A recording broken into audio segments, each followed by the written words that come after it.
어머님, 저희 집 이번 달 전기세만 20만 원 넘게 나왔잖아요. 그래, 날이 더워지니까 많이 나오긴 했구나. 낮에 어머님이 하루 종일 에어컨 틀고 계시죠? 요즘 날씨가 워낙 더우니까 1시 이후로는 에어컨 틀어야 견디겠더라. 그래도 26도, 27도 정도로 약하게 틀어. 그럼 저희가 저녁에 오고 나서도 에어컨 돌리니까 저희 집은 하루 종일 에어컨이 돌아가는 거잖아요. 그러니 당연히 전기세가 이 정도 나오는 거죠. 너 말은 낮에는 나 혼자 에어컨 틀지 말고 있으라는 소리니? 오늘 이야기 속의 주인공은 66세 김 씨와 그녀의 며느리에 대한 사연입니다. 김 씨는 별것도 아닌 이유로 아들과 며느리에게 크게 실망했습니다. 아들의 부탁에 어쩔 수 없이 같이 살게 되었지만 이런 사소한 문제로 마음을 상하게 할 줄은 몰랐어요. 한여름 날씨에 에어컨을 트는 문제 때문에 잔소리를 하는 아들과 며느리였고 정말 크게 실망할 수밖에 없었습니다. 다른 일도 아니고 손주를 봐주기 위해 집에 들어와 살게 된 부모에게 이렇게 눈치를 주는 건 용납 못할 일이었죠. 생각해보면 겨우 전기세 몇 푼이 아까워서가 아니라 같이 사는 것이 싫어서 트집을 잡는 것일 수도 있다고 생각했습니다. 그러니 김 씨의 마음은 더욱 좋지 않았어요. 이른 일대로 다 부려먹으면서 갖은 트집을 잡는 것이 화가 치밀어 올랐습니다.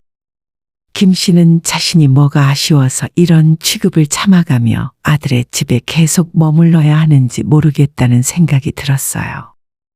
그럴 이유가 전혀 없었고 사실 김 씨가 떠나면 가장 아쉬워할 사람이 김 씨가 아닌 아들과 며느리였습니다. 김 씨에겐 딸 하나, 아들 하나가 있었어요. 남편과 김 씨는 평생 아끼고 근검절약을 하며 살았습니다. 김 씨보다도 남편이 훨씬 더 절약을 중요하게 생각했고 주변에서 구두쇠 소리를 들을 정도로 허튼 곳에 돈을 쓰지 않았어요. 그 덕분에 아무것도 없이 맨손으로 시작한 결혼 생활이었지만 금방 재산을 모으고 집을 사고 아이들을 교육시킬 수가 있었죠. 그렇게 모은 돈을 써보지도 못하고 남편은 세상을 떠났지만 덕분에 김 씨는 노후 준비가 다 되어 있어서 앞으로도 자식들에게 손을 벌릴 필요가 없었어요.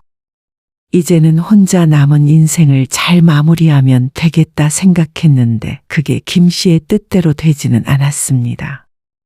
자식들이 결혼할 때 남자 여자 구별 없이 똑같이 2억씩 해주었어요. 아들은 그 돈으로 전셋집을 구했고 딸은 자기 시댁에서 보태준 돈과 사위의 돈까지 다 합쳐서 아파트를 구입했습니다.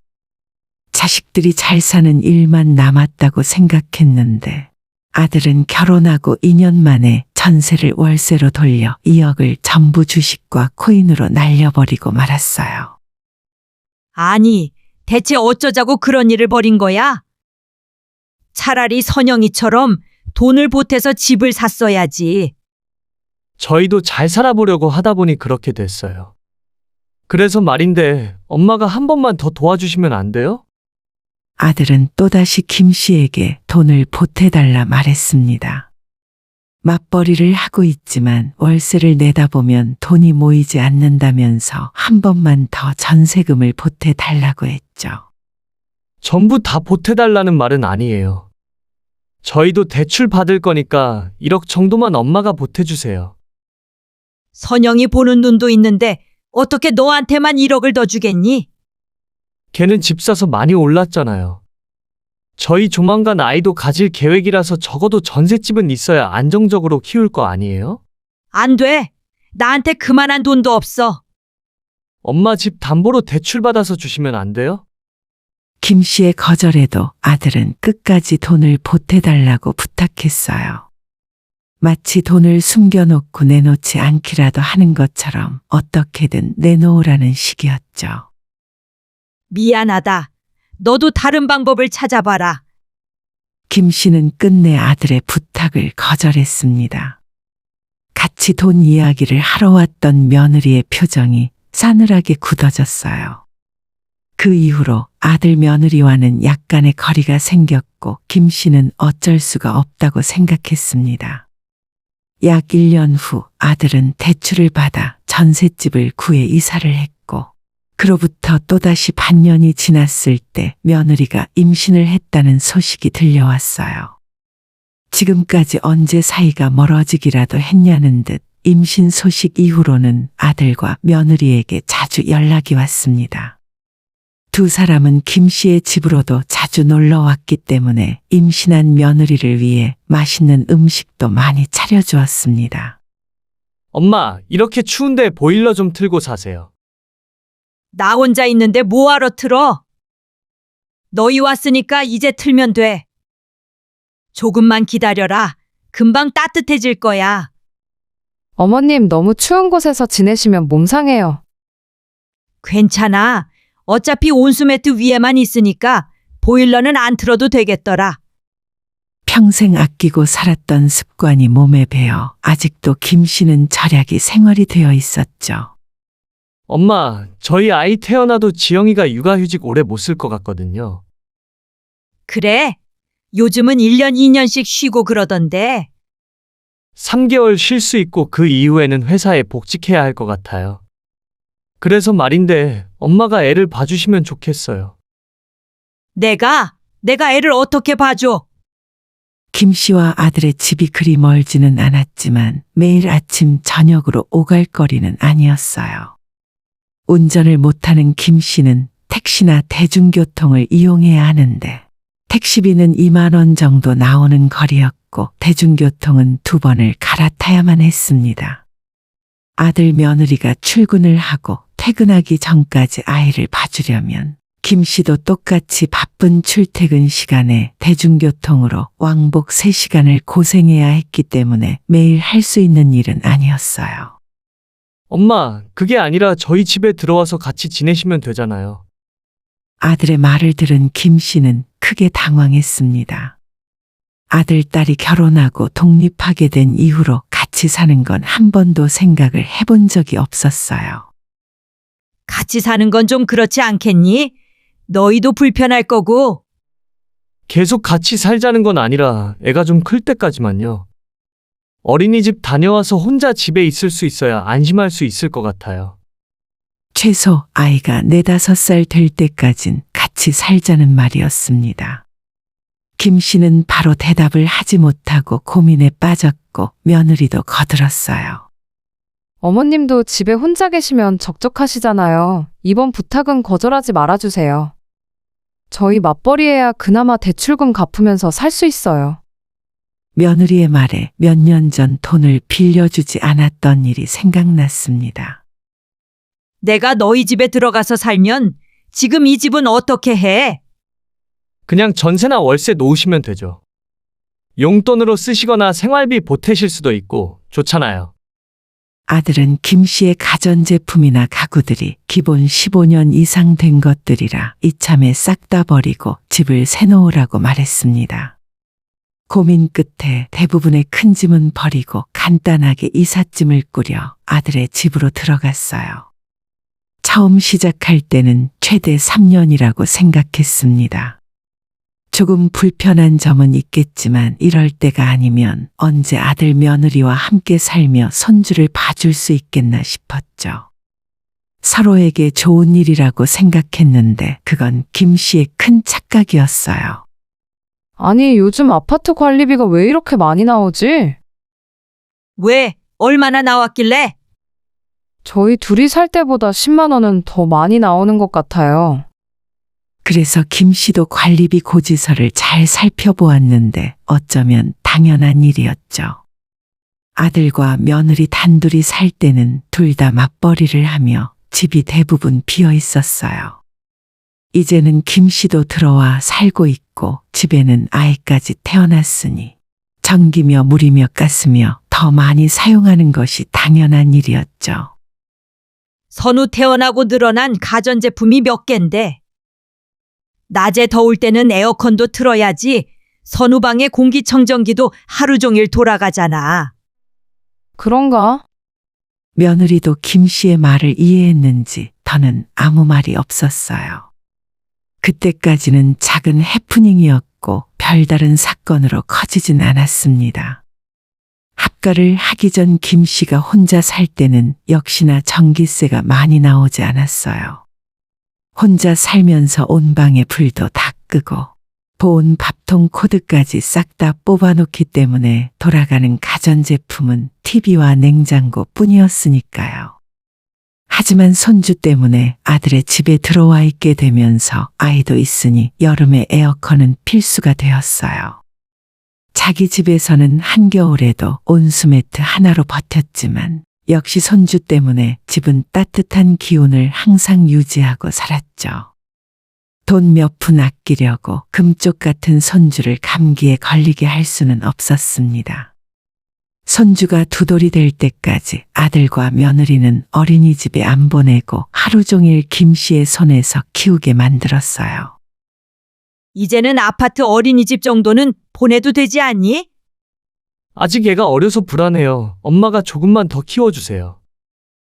낮에 몇 시간 정도만 보내도 내가 집안일하기 수월할 텐데.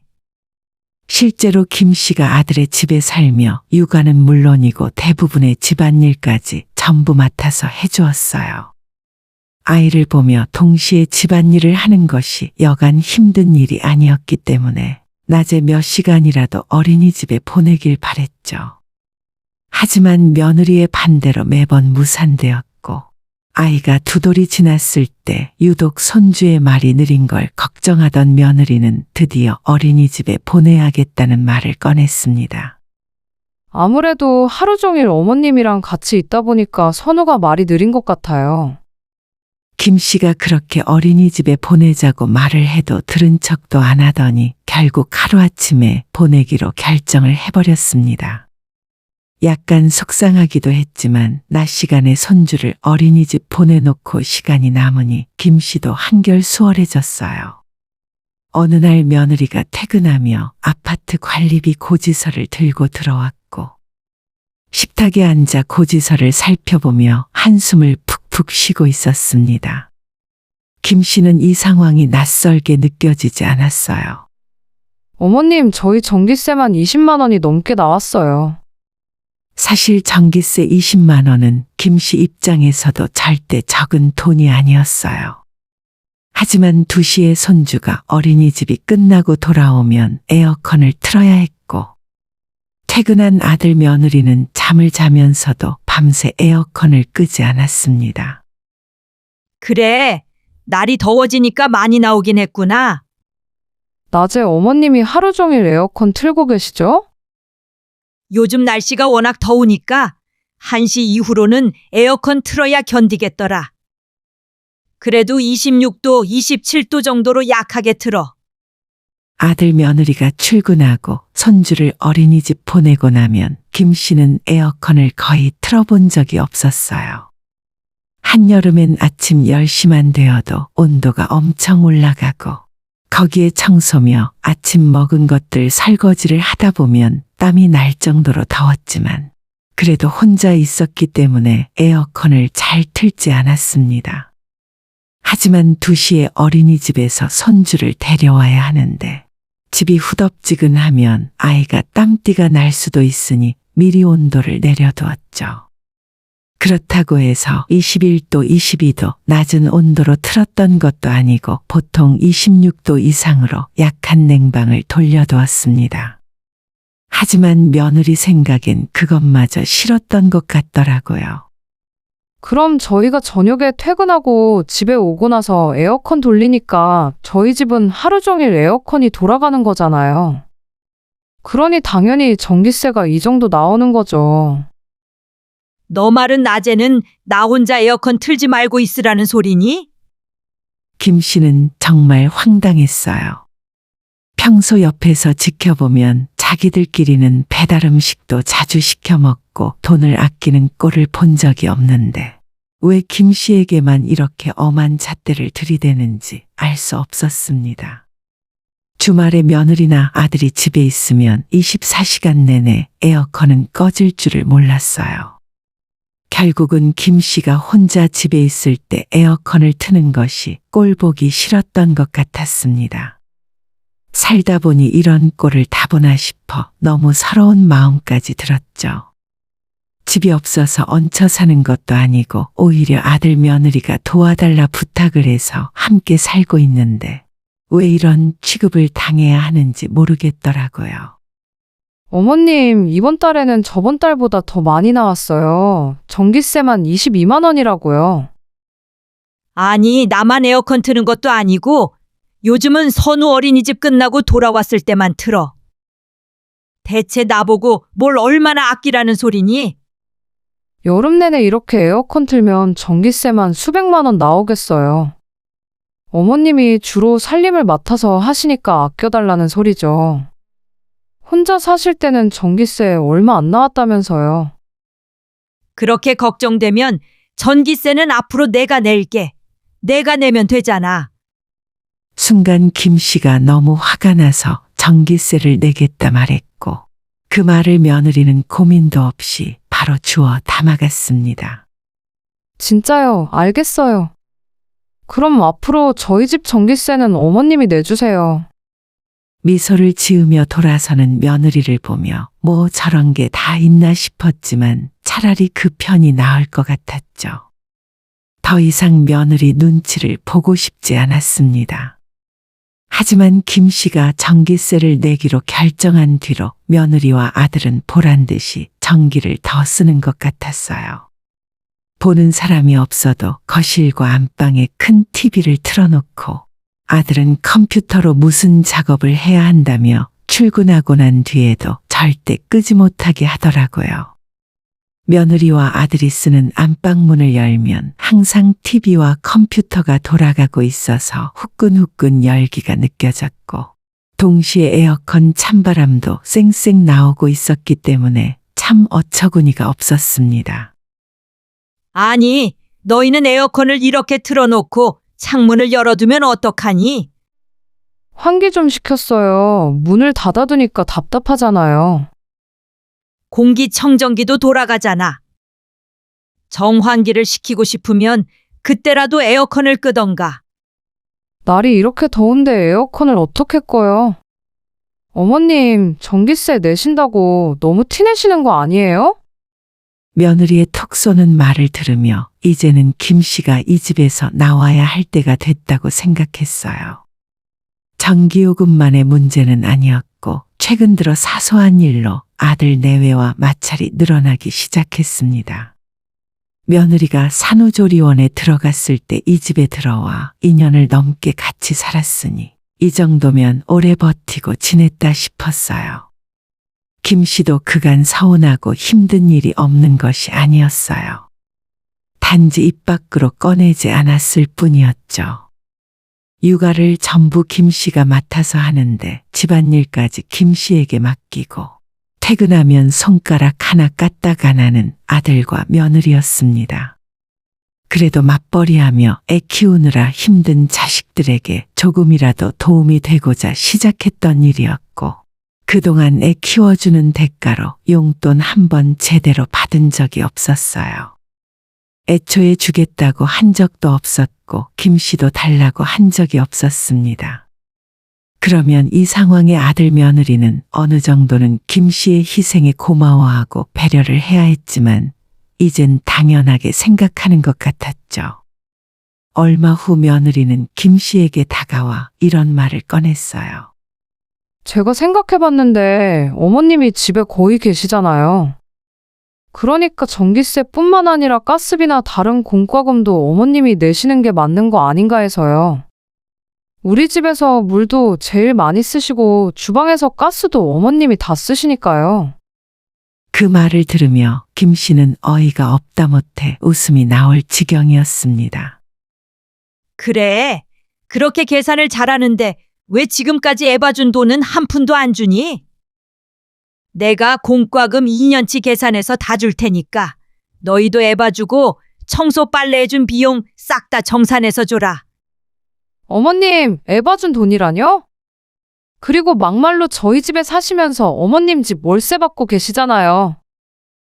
너희들 때문에 난 내 집에도 못 들어가고 너희 집 쪽방에서 지냈어. 무일푼으로 그동안 다 해줬는데 내가 쓰는 전기가스가 그렇게 아깝더냐?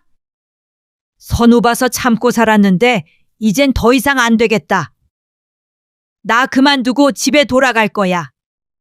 어머님 갑자기 그게 무슨 말씀이세요? 어차피 내 집 계약 끝나고 세입자도 나간 상태야. 그냥 바로 들어가서 살면 되니까 짐 뺄게. 며느리와 한바탕 하고 어색한 분위기가 되었는데 뒤늦게 아들이 퇴근하고 돌아왔어요. 며느리에게 상황 설명을 듣고 나서 아들은 김 씨에게 이상한 소리를 시작했습니다. 엄마, 차라리 이번에 그 집 팔고 저희랑 살림 합치는 건 어때요? 저희 전세금이랑 합치면 넓은 집으로 이사 갈 수 있잖아요. 참 기가 막힌 소리였어요. 김 씨가 집을 나가겠다고 선언한 이 상황에 아들이나 며느리나 제정신으로 하는 말인지 모르겠더라고요. 헛소리 하지 마라. 며칠 내로 준비되면 바로 나갈 거야. 그리고 공과금 2년치 영수증 확인하면 바로 돈 보내줄 테니까. 너희들도 그동안 나 부려먹었으니 월급 300만 원씩 쳐서 계산해줘. 내가 퇴직금 달라는 말은 안 할게. 네? 300만 원이요?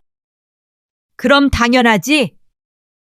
아이 태어났을 때부터 지금까지 너희 집에서 기저귀 갈고 분유 타먹이면서 키웠는데 청소, 빨래, 음식, 설거지까지 전부 다 내가 맡아서 했잖아. 이 정도면 정말 싸게 받는 거야. 아니, 엄마, 어떻게 저희한테 그 돈을 받으시려 하세요? 내가 에어컨 튼다고 전기세 달라고 한 건 너희잖아. 아무튼 계산 똑바로 해. 그리고 며칠 뒤 김 씨는 본인의 집이 정리가 되자마자 짐을 모두 정리해서 나와버렸습니다. 아들은 한동안 연락이 없다가 2주가 되어 연락을 하더니 자기 아들이 6살 되어 유치원에 다닐 때까지만 키워달라고 부탁했어요. 아들이나 며느리나 참 염치라곤 없는 인간들이었죠. 엄마, 저희 너무 힘들어요. 어린이집 끝나는 시간이랑 저희 퇴근 시간이 안 맞는단 말이에요. 퇴근하고 힘든데 집안일하고 애 보는 것도 못하겠어요. 남들도 다 그러고 살아. 다른 사람은 애 낳으면 부모가 다 키워주는 줄 아니? 헛소리 하지 말고 돈이나 빨리 계산해서 보내. 그렇게 김 씨는 아들의 전화를 끊어버렸고 며칠 후엔 며느리까지 전화를 걸어 자기가 잘못했으니 제발 돌아오라 말했어요. 겨우 이 정도로 돌아갈 생각이었으면 애초에 짐을 싸서 나오지도 않았을 겁니다. 아들 며느리는 뒤늦게 땅을 치며 후회를 했고 맞벌이를 하며 육아뿐 아니라 집에서 청소 빨래하는 것도 힘들어했어요. 그동안 돈 한 푼 안 들고 편하게 살았으니 이제 와서 더 버티기 힘든 것 같더라고요. 본인들이 자초한 일이니 김 씨를 원망할 수도 없었고 앞으로도 모든 일은 스스로 알아서 해야 할 일이었죠. 오늘의 영상은 여기까지입니다. 이 글을 보신 모든 분들의 노년에 웃음과 행복만 가득하기를 기원합니다.